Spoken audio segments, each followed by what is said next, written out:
Hello, and welcome to the third episode of A Different Current.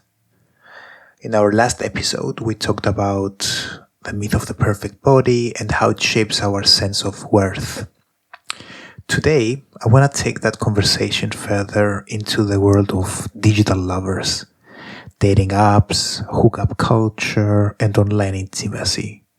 Together, we'll look at the patterns these apps reveal and what they mean on how we connect in real life. Before we dive in, I want to share a couple of reflections from you. One listener close to my heart told me the last episode felt like a group therapy session. And I thought, yes, that's exactly the kind of space we want this to be. Another friend said that they resonated with the body image topic and found a healthier way to connect with their body through fitness. For me, that shows that these conversations don't end when the episode does. They ripple out into real lives. So, a heartfelt thank you for sharing, and please keep sending me your thoughts. They fuel this journey. Today, I would like for us to focus a bit on the digital lovers realm, how online hookup apps, online intimacy fall into place, and how are they connected to these patterns of desire, and how are they connected in the end to the myth of the perfect body. We are gonna be exploring together how digital apps serve as mirrors of our culture, of our society, and maybe how they fall short in replacing human connection and human touch. So I'd like to suggest that you get comfortable, pour yourself a glass of wine or your favorite soft drink, sit on the couch or wherever it feels comfortable, and get ready to have an intimate conversation with me. I'm Chrysanthos Konstantinidis, and this is my third episode of A Different Current. This episode is not only related to the gay realm, in the sense that many of these concepts apply to the online dating pool as a whole, whether we're talking about homosexual or heterosexual relationships or queer spaces, because these themes are globally human and globally connected to today's society. So these themes might be somewhat more exaggerated in the queer landscape due to the way that our society has always been pushing the queer narrative to the side as it being a minority. But at the end of the day, this is a global theme, a global topic. Let me bring into the equation some of my reflections and why I came to these reflections by discussing a bit the contrast between Cyprus and Barcelona. When I was first introduced to the online gay dating realm back in Cyprus 10 to 15 years ago, I remember that the app was full of recycled, non-faced profiles, so torsos, bodies, a space full of secrecy, people avoiding to share personal details, being highly protective of even sharing a face picture or sharing something personal like their name, for example. And apart from that, it was a recycled mini community where not many people were there. And after a few weeks, it started feeling a bit claustrophobic. Claustrophobic because you could see a number of recurring themes happening over and over again, and because you never had a choice or choices that seem to be aligned with what you're looking for. So maybe here I would like you to ask yourself if you've ever felt that in smaller spaces the dating pool feels claustrophobic. I, for example, surely did. I vividly remember one night in the gay queer space, the only gay queer space that we have in Nicosia, Ithaki. After a couple of drinks and while discussing with my friends, I said, laughing to them, that I'm tired of Grindr in Cyprus because I've already met all of the gays of Nicosia or the island, and the ones I haven't met are the ones that I don't want to meet anyway. If that's not claustrophobic, I don't know what is. On the other end of the spectrum, we do have Barcelona. Barcelona is the place of endless swiping, of never running out of options. In Grindr, the farthest away profile that you could see is a few hundred meters from you. So it's a totally different story. We're talking about profiles with curated pictures, not being afraid to showcase faces. The Barcelona represents the other end of the spectrum in the sense that it does offer you this endless supply, but it offers you also the sense of disposability and ghosting. And what I mean by that is, if you are provided with an endless supply of an open all-you-can-eat buffet, then humans are tuned to become more picky, feel like they're not talking to another human being, but they are checking a list of characteristics that match their taste, and also leads to paralysis. Just to highlight this a bit more vividly, if you are more than 3 or 4 kilometers away from a person in Barcelona, they will surely not bother or even cancel and let you know that it's because of the distance. So let's compare these and think of which do you think feels harder for you, like having too few options or having too many of them? Where is the balance? And which is the best situation? Apart from that, these online spaces reward performance rather than originality. The profiles that get most of the attentions are the ones that are sharing highly polished photos, are proportionate according to the commonly accepted norms of desirability. And I've actually run a test recently in my Tinder and Hinge apps.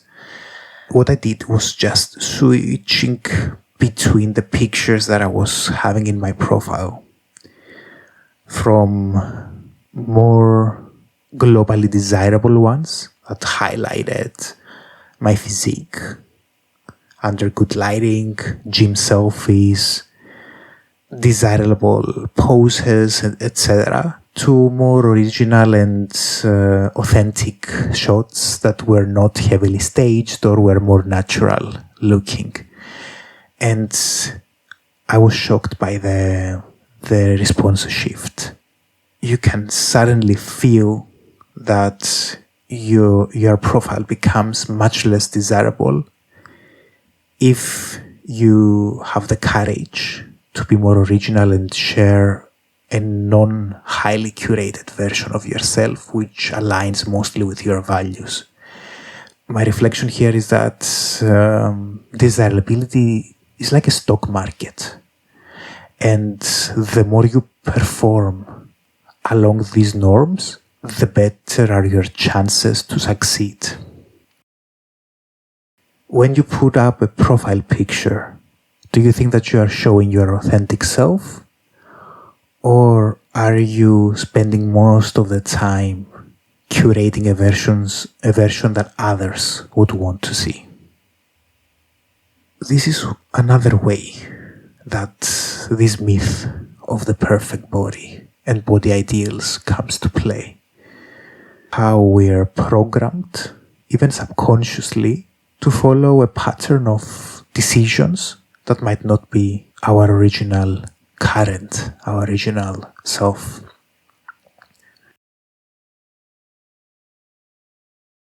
Something else I've noticed in the way communication works inside apps like Grindr, there is a pattern of very transactional conversations, often short, coded, focused on logistics rather than connection. In smaller places like Cyprus, this is even more limiting because Grindr becomes the only space for people to meet. But when conversations stay at that surface level, it gives little room for intimacy or deeper connection. That too is a pattern we repeat without even always noticing. It felt like walking down the same small street every night. The same doors, the same closed shutters, profiles repeating like echoes, never opening up fully. In Barcelona, the app feels like standing in the middle of a crowded club.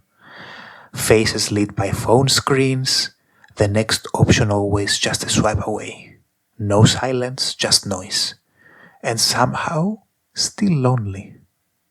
But to be fair, in cities like Barcelona, this endless supply at least provides people with the option to filter through an app somehow. So you have Tinder, you have Hinge, you have Instagram, and many more other dating apps, by the way.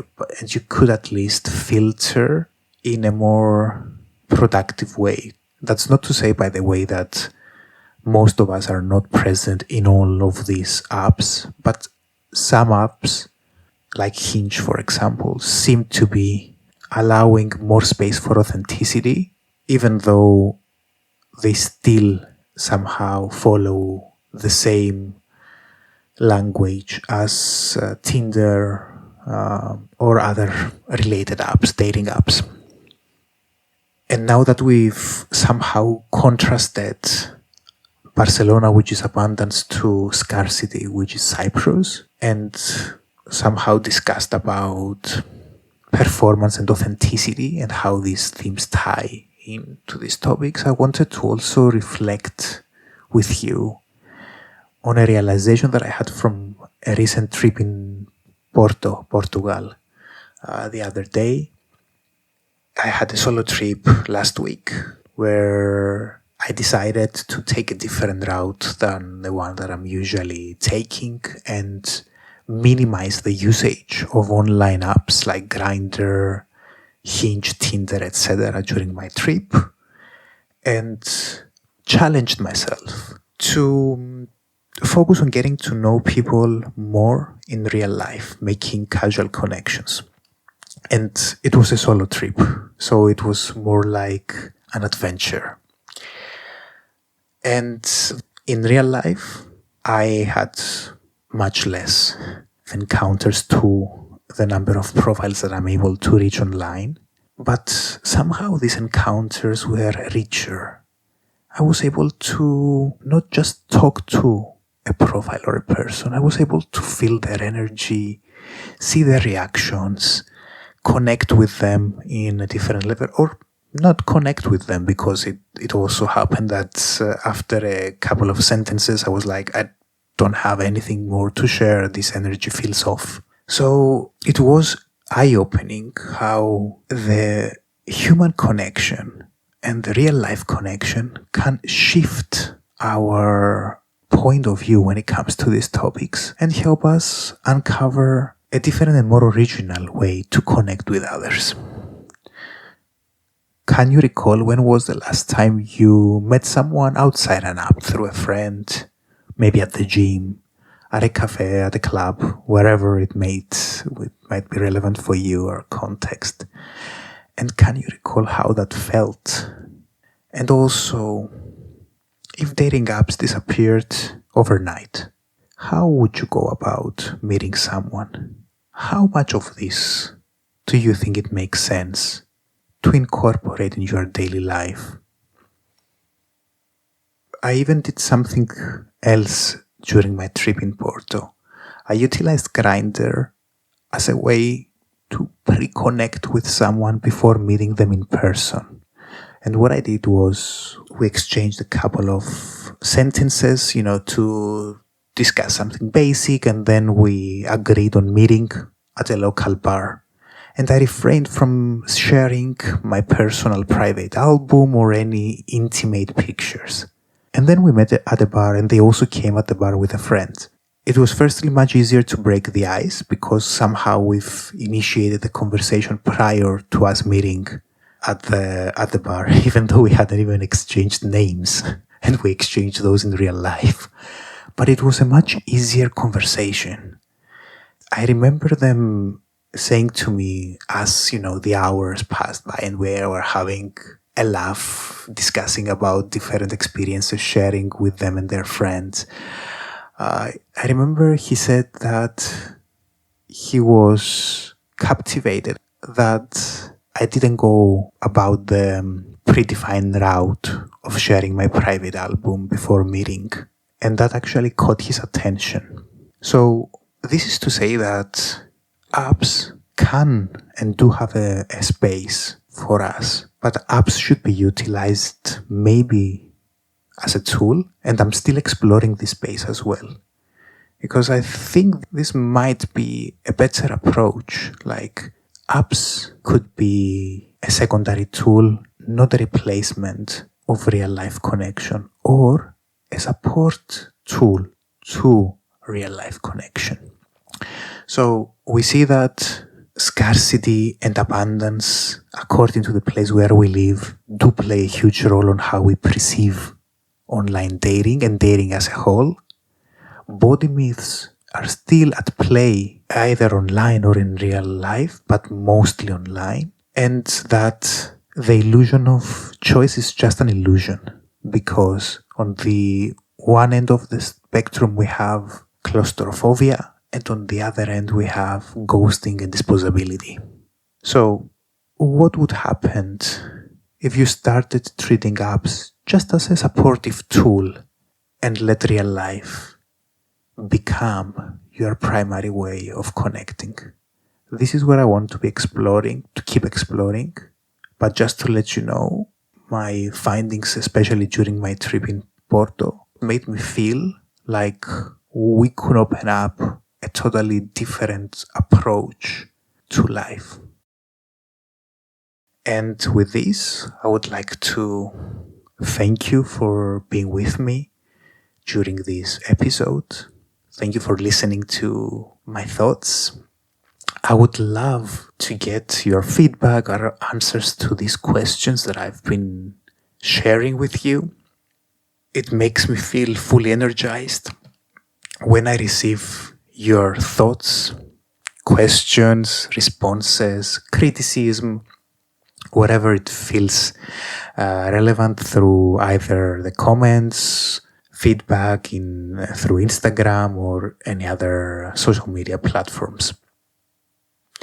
If you are enjoying our different current space, please share this podcast with your friends, and let's make this our space to connect, reflect, grow together.